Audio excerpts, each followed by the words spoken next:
You also, son of man, take you a tile and lay it before you, and draw upon it the city, even Jerusalem, and lay siege against it, and build a fort against it, and cast a mound against it.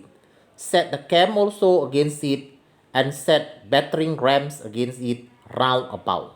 Moreover, take you an iron pen, and set it for a wall of iron between you and the city, and set your face against it, and it shall be besieged, and you should lay siege against it. This shall be a sign to the house of Israel. Lie you also upon your left side, and lay the iniquity of the house of Israel upon it. According to the number of the days that you should lie upon it, you should bear their iniquity. For I have laid upon you the years of your iniquity, according to the numbers of the day, 390 days. So should you bear the iniquity of the house of Israel, and when you have accomplished them, lie again on your right side, and you should bear the iniquity of the house of Judah 40 days. I have appointed you each day for a year. So you should set your face toward the siege of Jerusalem, and your arm shall be uncovered, and you should prophesy against it. And behold, I will lay bands upon you, and you should not turn you from one side to another until you have ended the days of your siege. You should also take you also to you wheat and barley and beans and lentils and millet and a cereal like wheat, fishes, and put them in one vessel, and make you bread thereof, according to the number of the days that you should lie upon your side. 390 days should you eat thereof. And your meat which you should eat shall be by weight 20 shekel a day. From time to time you should eat it. You should also drink water by measure. The sixth part of an hin from time to time should you drink. And you should eat it as barley cakes. You should bake it with dung that comes out of men in their sight.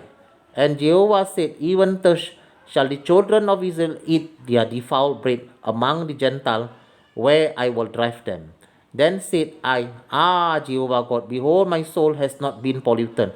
For from my youth up, even until now, have I not eaten of that which dies of itself, or is torn in pieces, neither came there abominable flesh into my mouth.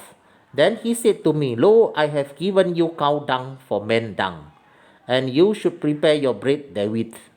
Moreover, he said to me, son of man, behold, I will break the staff of bread in Jerusalem, and they shall eat bread by weight and with care, and they shall drink water by measure and with astonishment, that they may want bread and water, and be astonished one with another, and consume away for their iniquity.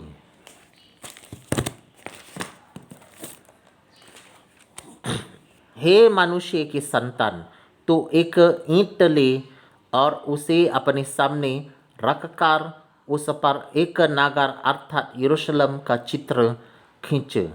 तब उसे घेर अर्थात उसके विरुद्ध किला बना, और उसके सामने डामटमा बन और छावनी डाल, और उसके चारों ओर युद्ध के यंत्र लगा।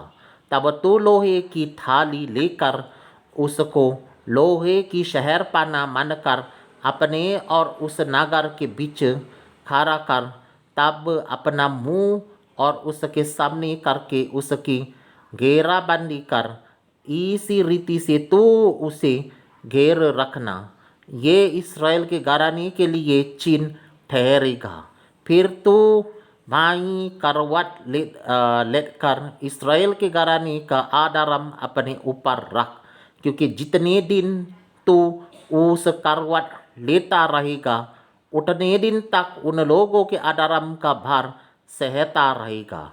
मैंने उनके आदरम के वर्षों के तुले तेरे लिए दिन ठहराए हैं, अर्थात 390 दिन। उतने दिन तक तू इसराइल के घराने के आधारम का भार सहता रहे। तब जब इतने दिन पूरे हो जाए तब तू दाहिनी करवट लेटकर यहूदा के घराने के आधारम का भार सह लेना। मैंने उसके लिए भी और तेरे लिए एक वर्ष के बदले एक दिन अर्थात 40 दिन ठहराए हैं। तो यरूशलेम के घराने के लिए बाह उघारे हुए अपना मुंह उधार करके उसके विरुद्ध भविष्यद्वाणी करना। देख, मैं तुझे रस्सियों से जकड़ूंगा और तब तक उसके गिरने के दिन पूरे ना हों तब तक तू करवट ना ले सकेगा। तू गेहूँ, जौ, सेम, मसूर, बजरा और कठिया गेहूँ लेकर एक बर्तन में रखकर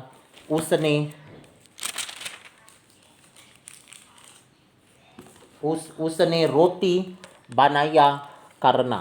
जितने दिन तू करवट पर लेता रहेगा उतनी अर्थात 390 दिन तक उसे खाया करना। जो भोजन तू खाए उसे तोल कर खाना अर्थात प्रतिदिन 20-20 शेकेल भर खाया करना और उसे समय पर खाना। पानी भी तू माप कर पिया करना अर्थात प्रतिदिन हिन का छठवां दिन आस पीना और उसको समय पर पीना। अपना भोजन जौ की रोटियों के समान बनाकर खाया करना और उसको मनुष्य की विशुद्धता के कंधों पर उनके देखते बनाया करना। फिर यहोवा ने कहा, इसी प्रकार से इसराइल उन जातियों के बीच अपनी अपनी रोटी अशुद्धता से खाया करेंगे जहाँ मैं उन्हें जबरन पहुँचाऊँगा। तब मैंने कहा, हाय यहोवा परमेश्वर, देख, मेरा मन कभी अशुद्ध नहीं हुआ और ना ही मैंने बचपन से लेकर अब तक अपनी मृत्यु से मारे हुए व फारे हुए पशु का मांस खाया और ना किसी प्रकार का घिनौना मांस मेरे मुंह में कभी गया है। तब उसने मुझसे कहा, देख, मैंने तेरे लिए मनुष्य की विषता के बदले गोबर के ठहराया है और उसी से तू अपनी रोटी बनाना। फिर उसने मुझसे कहा, हे मनुष्य के संतान, देख, मैं यरूशलेम में अनारूपी आधार को दूर करूँगा, इसलिए वहाँ के लोग तोल कर और चिंता करके रोटी खाया करेंगे और माप कर और विस्मित होकर पानी पिया करेंगे और इससे उन्हें रोटी और पानी की गति होगी और वे सब के सब घबराएंगे और अपने आधार में फंसे हुए सूख जाएंगे। Alright, I have finished reading in English and literal Hindi as well.